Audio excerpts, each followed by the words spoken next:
Oi! Tenho SOP e agora? O que fazer? Deixa eu botar aqui. Se você não tem SOP, mas conhece alguém que tenha, é o seu dever chamá-la para assistir essa live, esse bate-papo.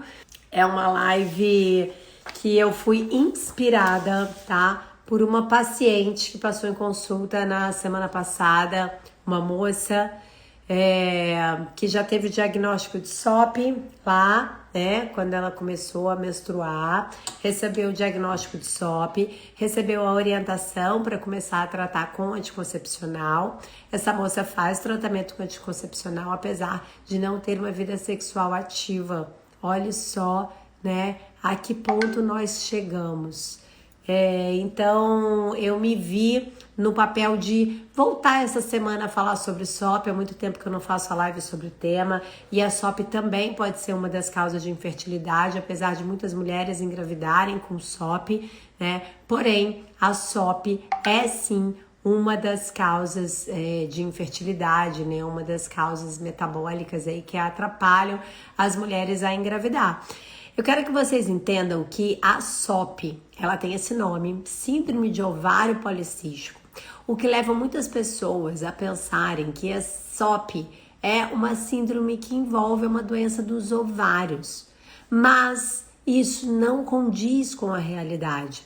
Na verdade, a SOP, a síndrome do ovário policístico, ela é uma doença metabólica, tá? Ela é uma doença metabólica e não necessariamente a gente precisa ter a presença dos microcistos em ovário para receber o diagnóstico de SOP. Muitas pessoas, até eu acho que por conta do nome da síndrome dos ovários policísticos, as pessoas tendem a ter uma ideia de que a SOP é uma síndrome dos ovários. Mas a SOP é uma alteração hormonal, é uma alteração metabólica que está ali sistêmica no nosso corpinho. Não é restrita aos ovários, né? Todo o nosso metabolismo interno, ele é impactado pela SOP, pela síndrome do ovário policístico.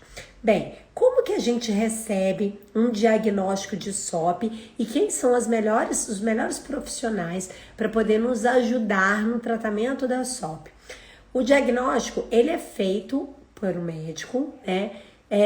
Mas, assim, é um diagnóstico que pode ser clínico. Não necessariamente a gente precisa de exames para poder fechar o diagnóstico da síndrome do ovário policístico. O que eu tô querendo te dizer?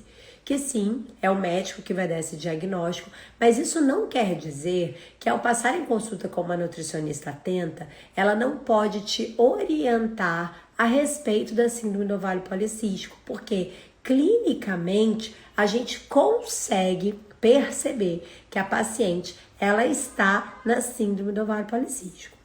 Bem, quais são os critérios para se determinar que existe uma síndrome do ovário policístico instalada na nossa paciente, instalada em você, mulher, em idade reprodutiva ou não, tá? Mas aqui, em idade reprodutiva. Eu digo ou não, eu não vou me entrar nisso, né? Mas a síndrome do ovário policístico, ela não vai afetar só a fertilidade. Como eu falei que ela é uma doença metabólica, ela também vai aumentar o risco de doença cardiovascular, né? E isso lá na menopausa também tem os seus impactos. Mas vamos voltar aqui para uma mulher em sua idade, na sua idade reprodutiva. Como é que a gente considera que uma mulher tem síndrome do ovário policístico? A gente tem que analisar 3 critérios. O primeiro critério é um critério que vai ser visto através de um exame de ultrassom, um exame de imagem dos ovários. E nesse exame de imagem vai ser percebido microcistos no ovário dessa mulher, tá? No seu ovário, se você é portadora de SOP, com esse fenótipo de ter os micropolicistos. Então, você vai lá fazer sua ultrassom de rotina, né? Ou com a indicação médica, e aí vai ter a presença desses microcistos. Só que só isso não é necessário para se fechar o diagnóstico da SOP. Além disso, você precisa ter algo que se chama hiperandrogenismo. O que é isso? É o aumento dos hormônios masculinos, da testosterona livre ou da testosterona total, testosterona livre. O que acontece no hiperandrogenismo? É você que tem aquela presença de pelo no corpo, onde não era para ter. Você tem muito buço, você tem pelo nos seios, você tem pelo nesse caminhozinho aqui do umbigo até a pepeca, tem aquele caminhozinho com pelo, nas nádegas, entre as coxas. Aí você tem pelos grossos, né? E em lugares que não eram para ter. Isso é característico de uma condição chamada hiperandrogenismo, ou seja, você tem um aumento dos hormônios masculinos, tá? Além disso, o que mais que esse aumento dos hormônios masculinos pode trazer, além dessa presença de pelos? Acne, pele oleosa, queda de cabelo, mas é uma queda de cabelo bem pontual. A mulher começa a perder cabelo aqui no cocuroco, sabe? Tem uma alopécia androgênica. Isso também é característico do hiperandrogenismo. Então, ó, a gente já falou de duas características, tá? Do hiperandrogenismo, que ele vai aparecer por esse monte de pelo no corpo onde não tinha que ter, pele oleosa, acne, queda de cabelo. Também a presença ou não dos micropoliscistos. Você pode ter a presença. Já falamos de duas coisas. O terceiro critério é a gente ter uma menstruação com um espaçamento muito grande, e aí é você que chega pra mim e fala assim: Paula, olha só, o meu ciclo menstrual, a minha menstruação acontece a cada 50 dias, a cada 57 dias, a cada 60 dias, eu fico menstruada a cada 2 meses, 3 meses, tá? Então esse espaçamento do ciclo menstrual ou a ausência de ovulação, você começou a fazer ali um monte de acompanhamento para poder ver se tem ovulação e você não ovula. Então isso se chama anovulação. Então se você não ovula, tem hiperandrogenismo, pelos, excesso de pelos no corpo, você já pode receber o diagnóstico da SOP. E independente, por exemplo, de você ter feito o exame e ter os micropoliscistos. Eu quero bater muito nisso, gente. Por quê? Porque vocês creem que a SOP é somente a presença dos micropoliscistos no ovário, e não é verdade.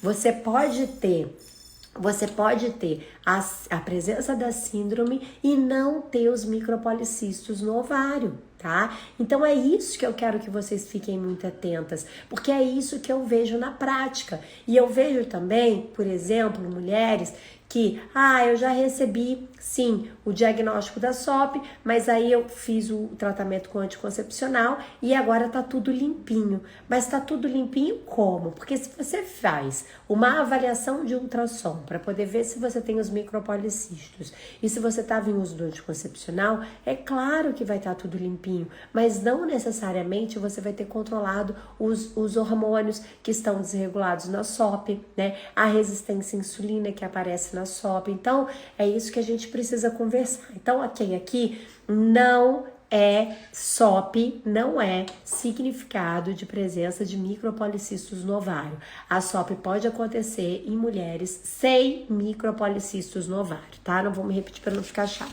Bem, e aí, sobre fenótipos eu não quero falar, porque eu acho que confunde mais. Agora eu quero falar sobre a nutrição e o tratamento.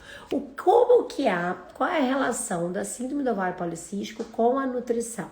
Olha só, na SOP existe uma condição chamada resistência à insulina que é prevalente, ou seja, um número significativo de mulheres que trazem a síndrome, elas também vão ter a resistência à insulina. E o que é a resistência à insulina? É um problema no reconhecimento da glicose pela insulina. Quando a gente se alimenta de um carboidrato, de um alimento que vai fazer uma liberação de glicose no nosso corpo, essa glicose, ela não pode ficar livre em corrente sanguínea. Ela precisa ser captada pela insulina para ela ir para os lugares adequados. Quais são os lugares adequados dessa glicose?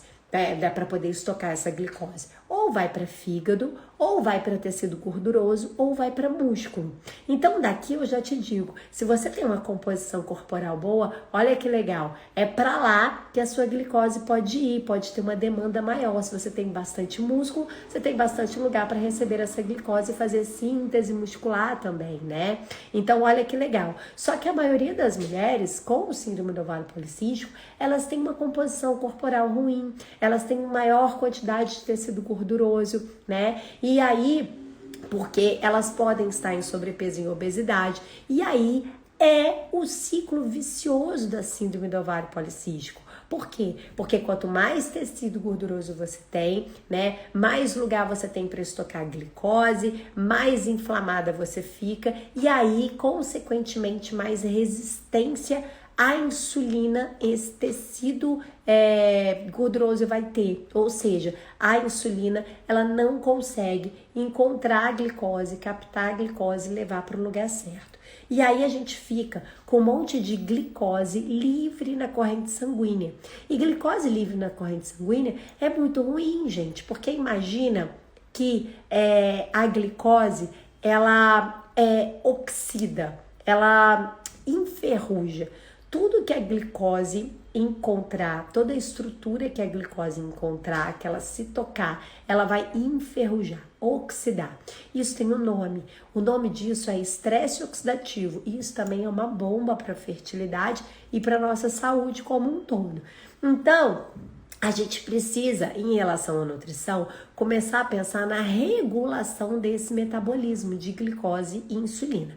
Primeira coisa que a gente tem que fazer é diminuir a exposição à glicose. Ou seja, a gente precisa de um cardápio onde a quantidade de carboidrato ela vai ser controlada, né? E eu não estou falando de uma dieta proteica, eu estou falando de controle de carboidrato em quantidade e na qualidade desse carboidrato. Para quê? Para que você não demande tanto que o seu pâncreas entregue insulina e essa insulina tenha problema até a gente resolver. Então, assim, primeiro a gente tem que reduzir a exposição à glicose, resolver a questão desse reconhecimento. Esse reconhecimento, meus amores, ele é completamente dependente de micronutrientes, que são vitaminas e minerais. Então, além da gente controlar a glicose, a gente precisa adequar nutricionalmente todas as deficiências que essa pacientinha tem.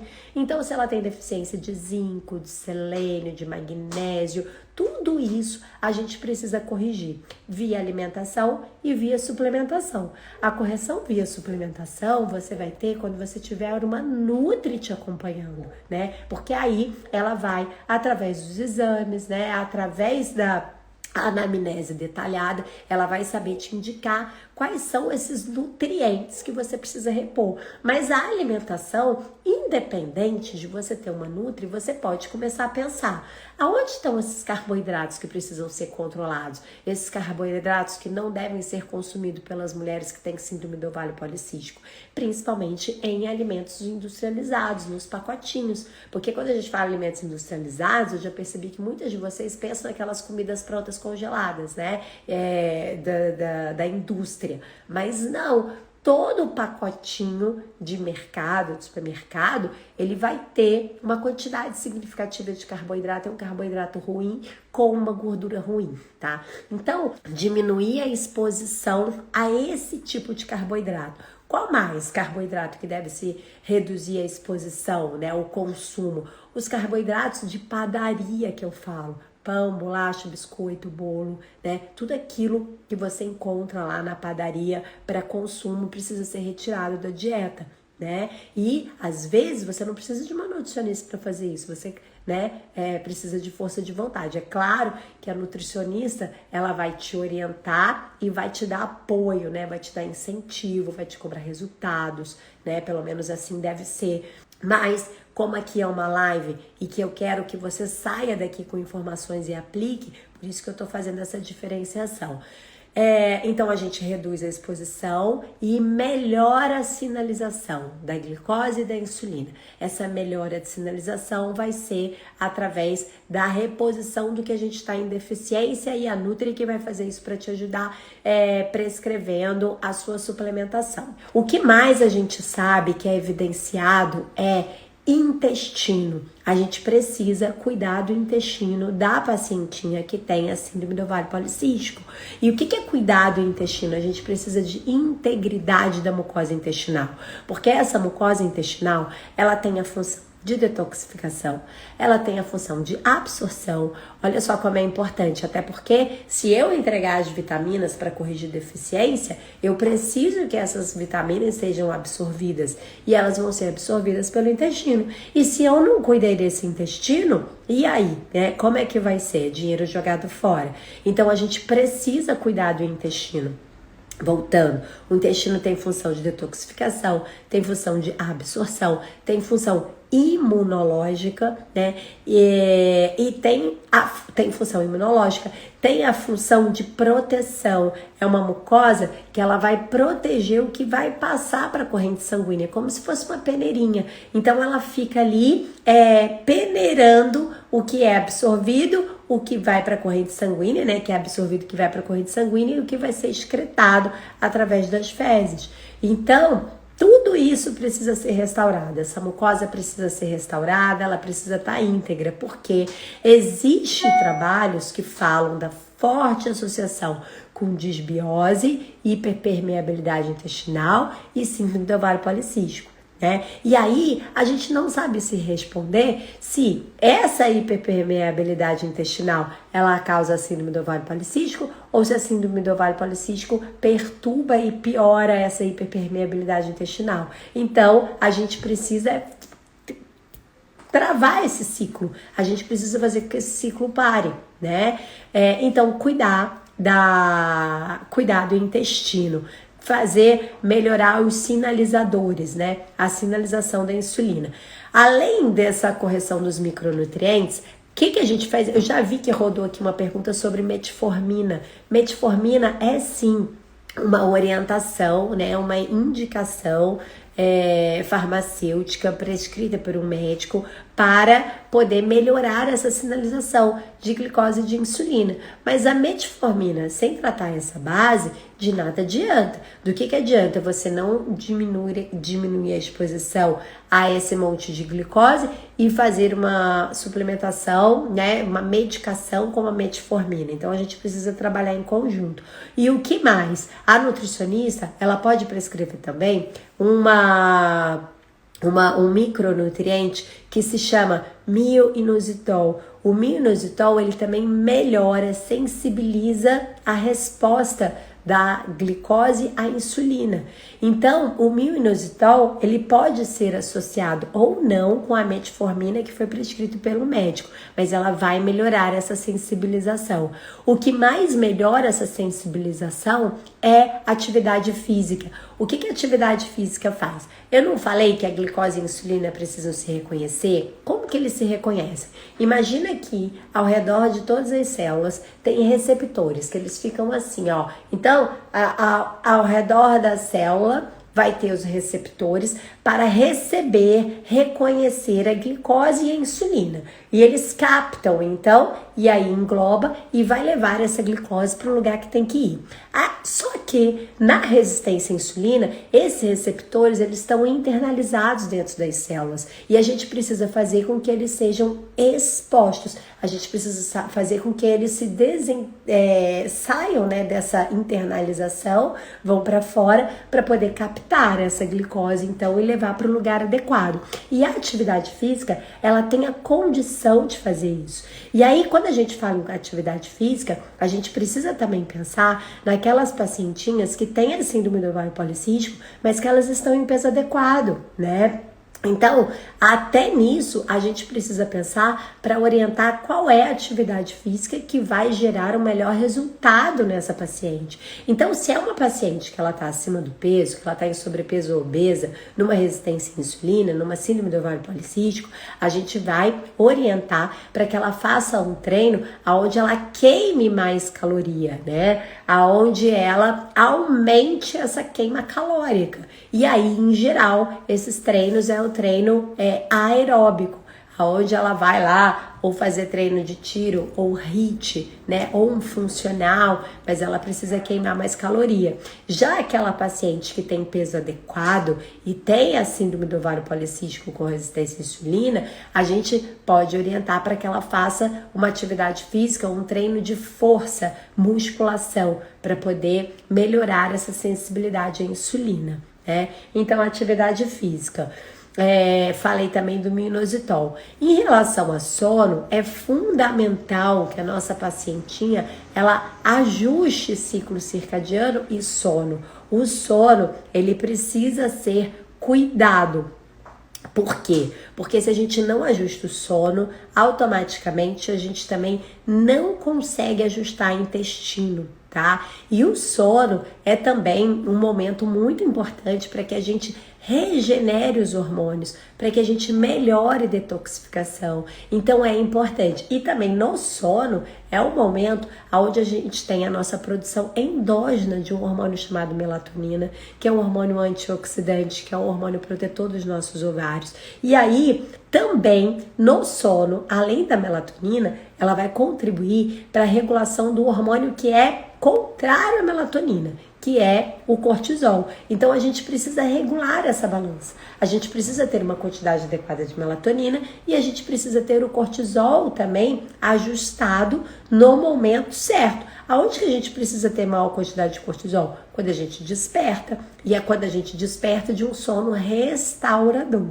Esse equilíbrio é fundamental, porque ele vai contribuir para que a gente equilibre os outros hormônios sexuais que estão desregulados em uma síndrome do ovário policístico. Tá? Então a gente já viu que a testosterona ela pode estar aumentada, e essa testosterona aumentada a gente precisa, ela inibe os hormônios femininos, que quem são? Estrogênio e progesterona equilibrados. A gente precisa equilibrar isso daí.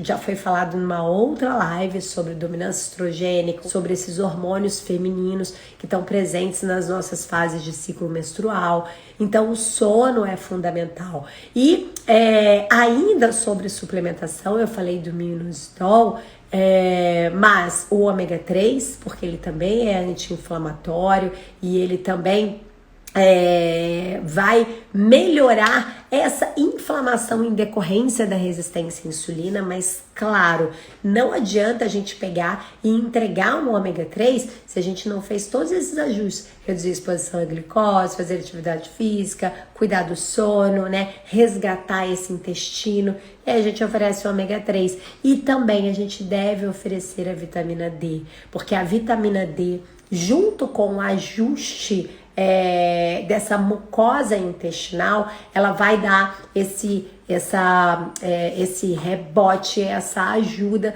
para a gente recuperar epitélio de intestino, né? Então, olha só quantas estratégias a gente tem para poder melhorar a síndrome do ovário policístico. E aí eu fiquei com muita dó quando na semana passada eu recebi essa pacientinha tão especial, né? E é quase assim que uma ingenuidade do paciente crer que simplesmente fazer o uso do anticoncepcional vai tratar a síndrome do ovário policístico, porque não vai. E aí, quando essa paciente iniciar a sua vida sexual, né, se casar, iniciar a sua vida sexual e ela parar de fazer uso do anticoncepcional, ela vai perceber quanto tempo ela perdeu, que ela poderia ter tratado a síndrome do ovário policístico e ter se preparado para esse momento tão especial da vida dela, né? Então, a gente precisa falar sobre isso, né? O anticoncepcional, pura e simplesmente, ele não vai resolver a síndrome do ovário policístico. Você acha que uma mulher de 37 anos com histórico de pré-eclâmpsia pode engravidar e ter uma gravidez saudável? Claro que sim. Eu mesma tive pré-eclâmpsia, na gestação do meu filho. E assim, hoje em dia, né, que eu estudo e que eu tenho acesso a todas as informações relacionadas à saúde gestacional, essa programação gestacional, aonde na minha época muita coisa eu mudei nos meus hábitos, né? E assim eu conquistei a minha gestação, conquistei a minha maternidade. Mas muitas estratégias poderiam ter sido aplicadas, né? E aí, como eu não sabia, eu não o fiz. E a pré-eclâmpsia que aconteceu comigo durante o meu parto, né? Aquilo ali estava muito evidenciado durante toda a minha gestação, mas eu realmente não sabia. E a pré-eclâmpsia, ela tá associada, gente, a uma má formação placentária. E aí, eu gosto muito de falar sobre isso, né? Eu sei que não é o tema da live, mas eu vou só falar assim, rapidinho, para que vocês percebam o quanto é importante a gente preparar o nosso corpo para gestar, para engravidar. A placenta é um órgão que é produzido pelo corpo da mulher única e exclusivamente durante o período gestacional, com o intuito de prover o desenvolvimento desse bebezinho. Eu falo bebezinho, eu sei que é feto, embrião, tal, mas está dentro da barriga, vamos lá, é o bebezinho. E aí a placenta é esse órgão maravilhoso que o nosso corpo cria única e exclusivamente para isso. Só que a placenta, ela não aparece logo nas primeiras semanas gestacionais, nem no primeiro trimestre gestacional. Vai aparecer no segundo trimestre gestacional. Só que, assim como quando a gente constrói uma casa, a gente precisa trabalhar a base, a gente precisa trabalhar ali a estrutura. Por exemplo, às vezes a gente precisa fazer um aterramento num terreno, a gente precisa fazer coisas que a olhos de quem passa na rua parece que não está fazendo nada, né? Ninguém percebe. E é exatamente assim no primeiro trimestre gestacional. A placenta, ela não está ali, mas a base dela, para ela poder ser criada de forma saudável, né? A base dela já está sendo construída. Então, como é que a gente constrói uma placenta boa, uma placenta saudável? Com nutrição, né? Com controle de inflamação. Então, assim a gente faz. E como que a gente faz isso? Preparando esse corpo antes de engravidar, né? E aí, essa implantação e essa formação placentária, ela está muito relacionada ao desenvolvimento da pré-eclâmpsia no final da gestação ou no momento do parto. Olha só, né? Então, é isso. Então, como que você, com 37 anos, pode engravidar novamente e ficar mais tranquilo em relação à pré-eclâmpsia? Fazendo programação gestacional, né? Aplicando a programação gestacional. Além da alimentação, é preciso tomar metformina? Então, Mi Mendes, como eu estava falando, a metformina é uma prescrição médica, né? E ela é prescrita com o intuito de melhorar a sensibilidade à insulina, mas eu acho que eu respondi isso na live, que é o seguinte: do que adianta você tomar metformina se você não reduz a sua exposição à quantidade de glicose? Então, regular essa alimentação, né? E aí fazer a medicação ou a suplementação, ou associar a metformina com minoxidil, e aí faz sentido, mas não faz sentido fazer o uso, né, dessa medicação e das suplementações sem ajustar a alimentação. Se você aderir, né, a todas as estratégias que a nutricionista te passar, né, cuidar da alimentação, resgatar o intestino, fazer atividade física, sono adequado, certamente você não vai precisar fazer uso da metformina. O ômega 3 da espinha. Comecei a tomar, mas senti que minha espinha, o ômega 3 da espinha. Não, que eu saiba, não. A ômega 3 não dá espinha. Então, a pele oleosa, ela pode... É um dos sinais do hiperandrogenismo, claro, não só isso, né? Mas a pele oleosa, presença de acne, queda de cabelo, presença de pelos em locais do corpo que não era para ter, mas o ômega 3 não. E quanto ao ômega 3, gente, a gente precisa ter um critério sobre o uso do ômega 3. Esse ômega precisa ser um ômega de qualidade. E quem vai dar chancelar essa qualidade pra gente é um selo chamado IFOS. O IFOS, ele vai garantir que o que está escrito ali na embalagem daquele produto é o que realmente tem na cápsula. Vai garantir que aquela cápsula está purificada de metais pesados, porque o ômega 3, gente, é óleo de peixe. E o mar, ele é muito contaminado com mercúrio, tá? Então a gente precisa ter um produto que seja purificado, porque senão a gente está fazendo suplementação de um metal pesado. Imagina só, né? E o selo do IFOS é muito importante, porque às vezes quando não tem o selo, e se a gente não for atenta, a gente pode estar usando, por exemplo, um ômega, onde nas informações nutricionais tem um outro tipo de óleo que não o óleo de peixe, tá? Então, só vou recapitular como que a gente vai modular e silenciar a síndrome do ovário policístico. Gente, a síndrome do ovário policístico, ela não vai impedir que você engravide, mas ela é sim uma das causas de infertilidade em mulheres de idade reprodutiva, tá? E como que a gente modula a síndrome do ovário policístico? Diminuindo a exposição à glicose, ou seja, cuidando da alimentação, em um cardápio que seja low carb, que é diferente de um cardápio proteico, até porque se você entrar numa de consumir proteína, você vai ferrar o seu intestino, você vai causar mais desbiose, porque as bactérias comensais de proteína são as bactérias patogênicas, tá?